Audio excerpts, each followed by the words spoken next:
بسم الله الرحمن الرحيم والحمد لله رب العالمين وصلى الله وسلم وبارك على نبينا محمد وعلى آله وأصحابه أجمعين والذين اتبعوه بإحسان إلى يوم الدين. اللهم اجعلنا من هؤلاء المحسنين المخلصين المقبولين الموفقين يا رب العالمين. میرے محترم بھائیوں اور بزرگوں، حضرات و خواتین اور القلم سے وابستہ لوگ، السلام علیکم ورحمۃ اللہ وبرکاتہ۔ آج کا ہمارا درس ان مختصر ترین دروس میں سے ہے طلب علم یا حصول علم کی فضیلت یا فضائل علم۔ اس موضوع پر آپ جانتے ہیں کہ مستقل تقریباً 200 صفحات کی ایک میری کتاب ہے جو نیچے کبھی فری یا کبھی معمولی معاوضے پر تقسیم ہوتی ہے، اس سے استفادہ کر سکتے ہیں، لیکن یہاں پر میں بہت اختصار کے ساتھ آپ کے لیے اور پوری دنیا میں بے شمار جو لوگ اس کے انتظار میں رہتے ہیں چھوٹے چھوٹے کلپس یا مقاطع کے، میں ان کے لیے یہ خلاصہ لے کر حاضر ہوا ہوں۔ اللہ رب العالمین اسے ہمارے لیے، آپ کے لیے، تمام مسلمان حضرات و خواتین کے لیے نفع بخش بنائے دونوں جہاں میں۔ وما ذلك علی اللہ بعزیز۔ اللهم إنا نسألك علما نافعا ورزقا طيبا وعملا متقبلا وشفاء من كل داء يا سميع الدعاء۔ آج کا موضوع ہے فضل طلب العلم، حصول علم کی یا علم کے راستے میں آبلا پیمائی کی فضیلت، اس کا اجر، اس کا ثواب، یہ کتنا عظیم کام ہے۔ پہلے آپ جانتے ہیں کہ نبی صلی اللہ علیہ وسلم کی بہت سی دعائیں ہیں اور حصول علم راستہ جنت ہے۔ تو اللہ رب العالمین نے قرآن کریم میں کیا کہا؟ قُل ربی زدنی علما۔ اے محمد، آپ کو آپ کے رب کا یہ حکم ہے کہ اللہ تعالیٰ سے دعا کریں کہ اے میرے رب۔ رب کی میں نے کیا تعریف آپ کو بتائی تھی؟ الخالق، المالک، المدبر۔ تو یہ سورہ طٰہٰ کی آیت نمبر 114 ہے، جس میں اپنے نبی کو اللہ نے حکم دیا گیا، نبی آپ پر فرض ہے کہ آپ اللہ تعالیٰ سے علم کا اضافہ اور علم میں زیادتی اور برکت طلب کریں۔ اس آیت کی تفسیر آپ کو دیکھنی ہے تو میری کتاب فضل العلم والعلماء والدعوۃ والدعاء میں پڑھی ہے۔ میں نے تمام تقریباً کوشش کی ہے اہل علم، عبدالرؤف المناوی جن کے فیض القدیر ہے، اور اسی طریقے سے علامہ عبدالرب وغیرہ، اس موضوع پر تقریباً جتنے سابقہ اہل علم نے کچھ لکھا ہے حتی المقدور میں نے کوشش کی ہے ایک طالب علم کے طور پر کہ یہ خلاصہ اس کتاب کے اندر درج کیا جائے۔ یہ کتاب اویلیبل ہے، بالخصوص یہاں دعویٰ میں تقسیم ہوتی ہے بڑی تعداد میں۔ یہ تو اللہ تعالیٰ کا فرمان۔ اللہ تعالیٰ کے نبی سب سے افضل ہیں کہ نہیں؟ اللہ تعالیٰ کے بندوں میں، اولاد آدم میں، حتیٰ کہ امام الانبیاء ہیں۔ تو ظاہر بات ہے اللہ نے اپنے نبی کو اسی کام کا حکم دیا جو دنیا اور آخرت میں اور دینی طور پر، روحانی طور پر، ظاہری طور پر، باطنی طور پر، دونوں جہاں میں اللہ کے نبی صلی اللہ علیہ وسلم اور آپ کی امت کے لیے ازحد مفید۔ وہ کیا ہے؟ علم، کیونکہ سارے کام علم ہی کے ذریعے، علم کی روشنی کے ذریعے آپ کرتے ہیں اور دیکھتے ہیں، ورنہ بے علم نتوا خدا را شناس، جیسے کہا سعدی مرحوم نے کہ بے علم اللہ تعالیٰ کو بھی نہیں پہچان سکتا۔ اور اللہ تعالیٰ نے قرآن میں کیا کہا؟ وَاعْلَمْ أَنَّهُ لَا إِلَهَ إِلَّا اللَّهُ وَاسْتَغْفِرْ لِذَنبِكَ۔ عمل کرنے سے پہلے آپ لا الہ الا اللہ کا علم حاصل کریں۔ اور اسی طرح اللہ کے نبی صلی اللہ علیہ وسلم کے کئی ایک فرمودات ہیں جو علم کی فضیلت پر دلالت کرتے ہیں۔ اللہ رب العالمین نے اہل علم کو کا مرتبہ اور درجہ اپنی مخلوقات میں سب سے زیادہ بلند کیا، اور اللہ کے نبی صلی اللہ علیہ وسلم نے اللہ کی بتائی ہوئی یہ دعا اللہ رب العالمین سے کی کہ اے رب العالمین میرے علم میں اضافہ کر۔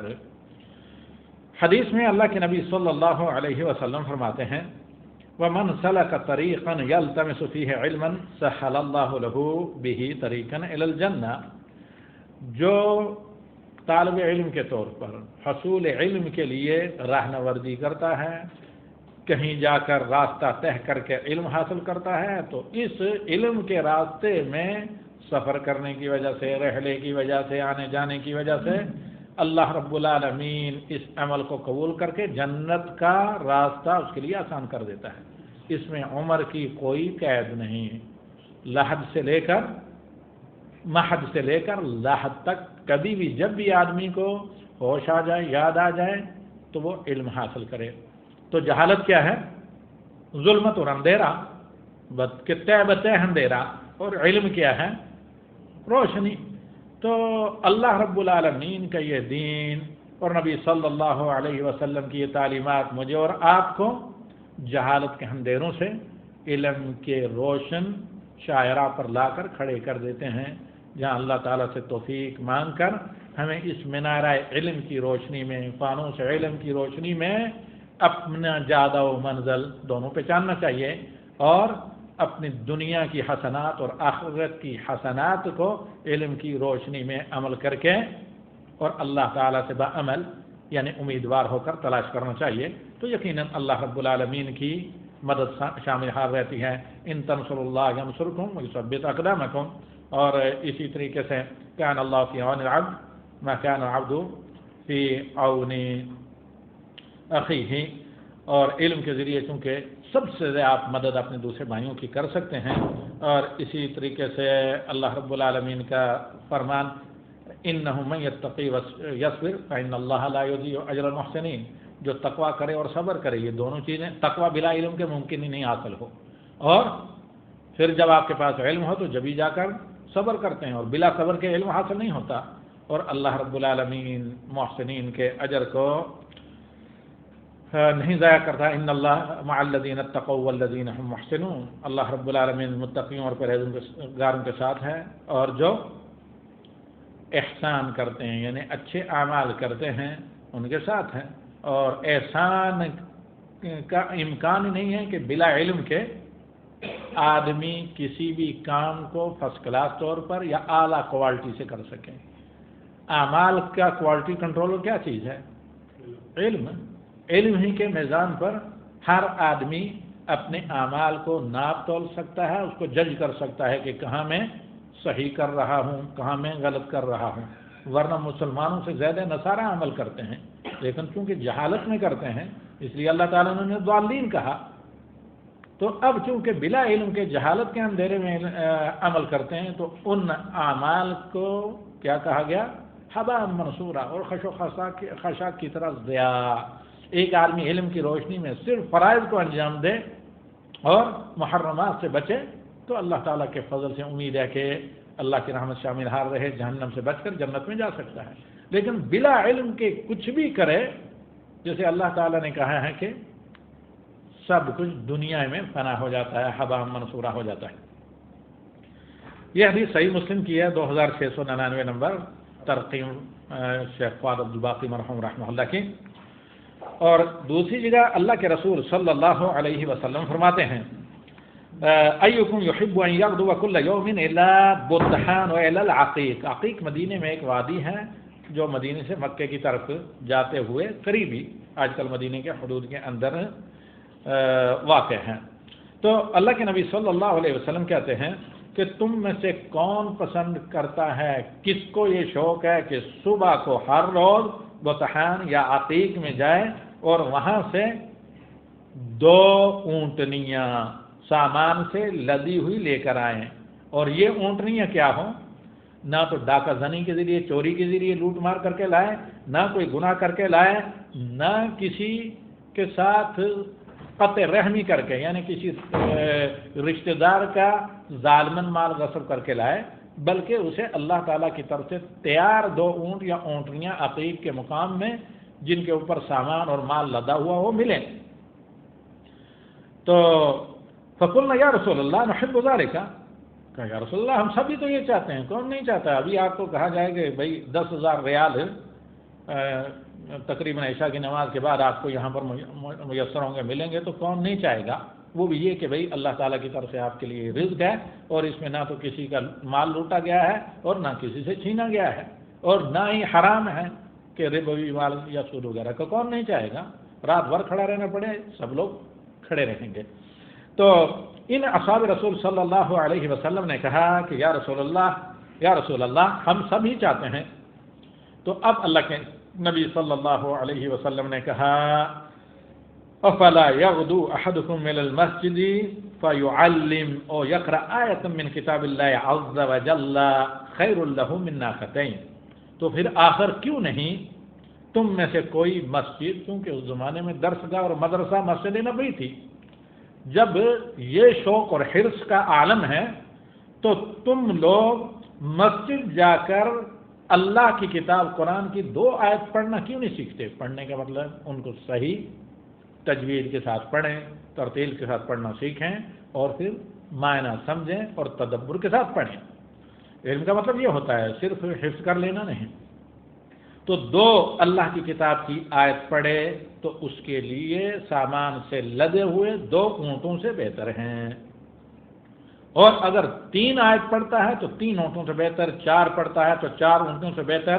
وَمِنْ أَعْدَادِهِنَّ مِنَ الْإِبَلِ، جس قدر زیادہ آیات کا آپ علم حاصل کریں گے، بالخصوص ابھی آپ 4 بجے سے لے کر ابھی تک اثر سے جو پڑھ رہے تھے تجوید کی کلاس میں، ان کے لیے یہ اللہ تعالیٰ کی طرف سے اپنے نبی کے ذریعے بہت بڑا انعام ہے، کئی ملین، بلکہ 1000 ملین ریال سے بھی بڑا انعام ہے، لیکن ان لوگوں کے لیے جو آخرت پر ایمان بالغیب رکھتے ہیں۔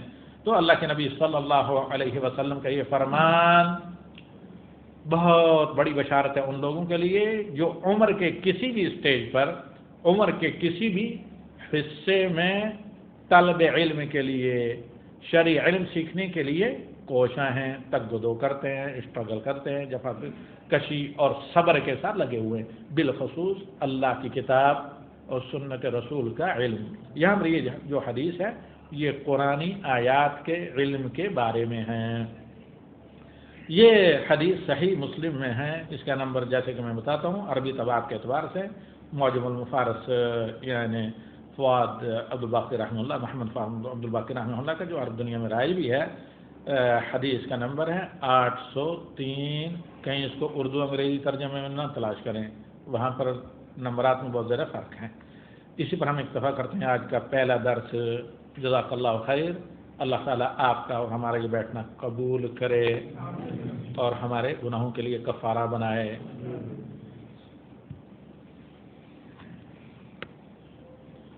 آئندہ ہفتہ میں یہاں جمعہ میں نہیں رہوں گا انشاءاللہ، اس کے آئندہ 15 دن کے بعد دوبارہ ملاقات ہوگی، ابھی نہ چلیں۔ تو جب دوبارہ میری آپ سے ملاقات ہوگی انشاءاللہ العزیز تو موضوع ہمارا رہے گا اسلام کے 5 ارکان۔ اتنی تفصیل کے ساتھ نہیں، یہ علم کا موضوع تھا، ذرا میں نے اس میں اضافہ کیا، ورنہ یہ بہت مختصر، صرف 1 آیت اور 2 حدیثوں پر اسے ختم ہو جانا تھا۔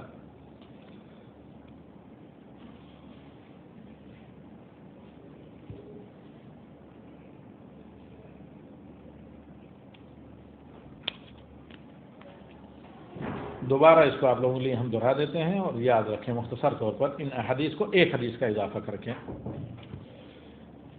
تو اگر آپ سے یہ سوال کیا جائے کہ علم کی فضیلت پر مختصر کچھ بتائیں، ابھی ایک لطیفہ بھی آپ لوگوں کو سمجھاتے ہیں، تو کیا کہیں گے؟ ہر کچھ کہنے یا کرنے سے پہلے علم بنیادی شرط ہے شریعت اسلامی میں۔ دین کے جتنے بھی اعمال ہیں، بلا عمل علم کے کوئی کام کرنا جائز نہیں۔ جو کام آپ کریں اس کا آپ کو علم ہونا چاہیے، صحیح معلومات۔ تو اللہ رب العالمین نے اپنے نبی کو حصول علم کا حکم دیا اور کہا قل رب زدنی علما، طٰہٰ 114۔ اور اللہ کے نبی صلی اللہ علیہ وسلم نے ایک حدیث میں فرمایا، صحیح مسلم کی 2699، من سلک طریقا یلتمس فیہ علما سہل اللہ لہ طریقا الی الجنہ، جو علم کا راستہ طے کرتا ہے اللہ اس کے لیے جنت کا راستہ آسان کرتا ہے۔ یہ دوسری دلیل حدیث میں سے آیت کے بعد۔ ایک اور حدیث ہے جو اکثر میں پڑھتا ہوں، دوبارہ سن لیں، بہت عظیم دعائیں نبی صلی اللہ علیہ وسلم کے لیے، آپ کے لیے، میرے لیے، ہر اس انسان کے لیے جو حصول علم کے لیے اپنے آپ کو طالب علم بنا کر رکھتا ہے۔ وہ کیا کہ نضر اللہ امرأ سمع مقالتی فوعاها ثم اداها كما سمع۔ اور دوسری ایک روایت ہے، کئی ایک روایت ہیں، معنی ایک ہی ہے، نضر اللہ امرأ سمع منا حدیثا فحفظها كما سمع فأداها۔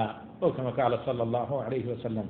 اللہ تعالیٰ ایسے شخص کو بارونق، تابہ اور درخشاں اور حشاش و بشاش اور تر و تازہ رکھے، اور یہ تازگی آخرت میں زیادہ کام آئے گی، جس نے میری بات سنی، میرا قول سنا، نبی صلی اللہ علیہ وسلم کہتے ہیں، پھر اسے اچھے طریقے سے یاد رکھا، پھر جیسے سنا ویسے ہی دوسروں تک پہنچایا۔ دوسری روایت میں کہتے ہیں کہ اللہ تعالیٰ اس شخص کے چہرے کو تابندہ رکھے اور تر و تازہ رکھے، بارونق رکھے، کہ جو میری کوئی حدیث سنتا ہے، بشرط کہ وہ حدیث رسول ہو، ثابت ہو، پھر اسے یاد کرتا ہے، پھر جس طرح سنتا ہے ایسے ہی دوسروں تک پہنچاتا ہے۔ اس کو ضرور یاد رکھیں۔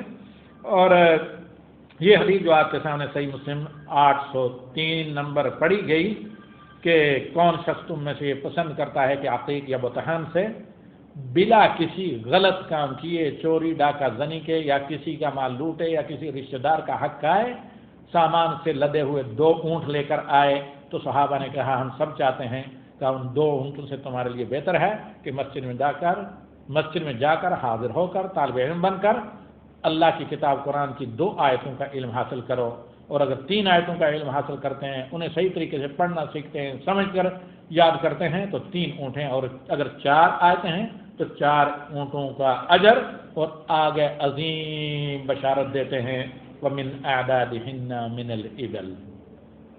اور قرآن کی آیات کتنی ہیں کہ جتنی قرآنی آیات ہیں آپ کو مسجد میں جا کر پڑھتے ہیں یا ان کا علم حاصل کرتے ہیں، اسی قدر آپ کو اجر ملے گا کہ اونٹیں آپ کو سامان سے لدی ہوئی اونٹنیاں ملی یا اونٹ ملے۔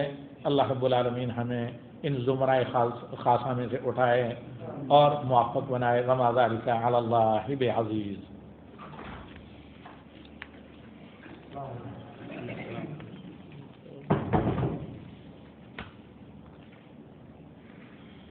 یہ سفید اترا ٹکتا نہیں ہے صحیح، اس کے لیے بہتر ہے کہ پھر وہ ایک آدھے رکھتا ہے۔